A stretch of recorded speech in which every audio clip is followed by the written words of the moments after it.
Black Sports Online with WWE superstar Roman Reigns.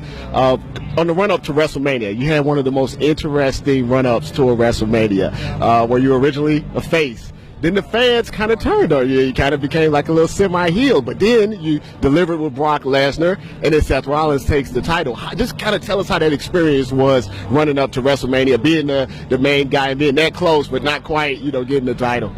It was crazy, but it was an awesome experience. When I was looking at it on paper, I was like, man, this is a lot. This is going to be a lot. It's going to be a crazy week, a crazy month.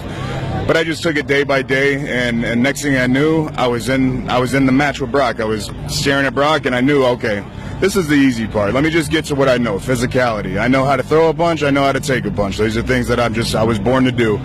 So once I got to that point, I felt at home. And we talk about the crowd and what the WWE Universe does. They're going to do what they want to do, and that's the beautiful part about it is, as a performer, the crowd's going to react accordingly, and you have to adjust on the fly, in a live moment. So for me, I think that's helped me tremendously. I think I've gotten better. I think I've progressed, and hopefully I can continue to do so and become the best wrestler of all time. And that's an interesting thing about the WWE is that the fans can actually help the wrestlers, kind of tell them what's working, what's not working, what they're reacting to, what they're not reacting to. And like you said, you have to do it on the fly. You don't have time to, go over a playbook or look over a tape, so to speak. How has that, helped you over the last, like, say, 6 months or so with that transition?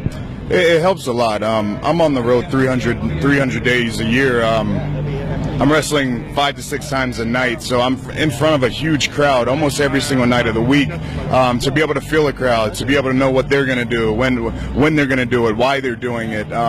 There's so much psychology. There's so much going on mentally as a performer to be able to pull on all these emotional strings of thousands of people. So I'm just proud that the WWE Universe has been patient. They've been on me a little bit here and there, but I think I've responded, and I've said it since day one.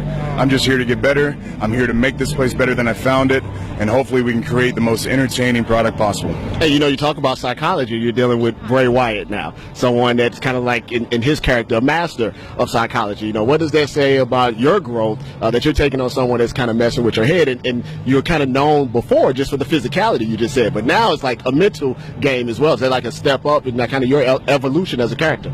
I think so, and I think it's all about progressing as characters and personalities and creating great rivals. I think that's what makes sports entertainment so great, and sports in general, just competition and the people that are pushing you to elevate you and raise that standard and lift that bar. So for me, I think it speaks a lot. I think with everything that I've been able to do, all the pressure I've handled, speaking about Mania and being in the ring with a guy like Brock Lesnar and being a part of all these huge moments that we did as the Shield, and then as myself, Roman Reigns, for Bray to be able to do what he's doing, to run his mouth the way he has and piss me off the way he has, I think he's done a great job, and I think he's done too good of a job because I'm going to blast his face here this Sunday at Battleground.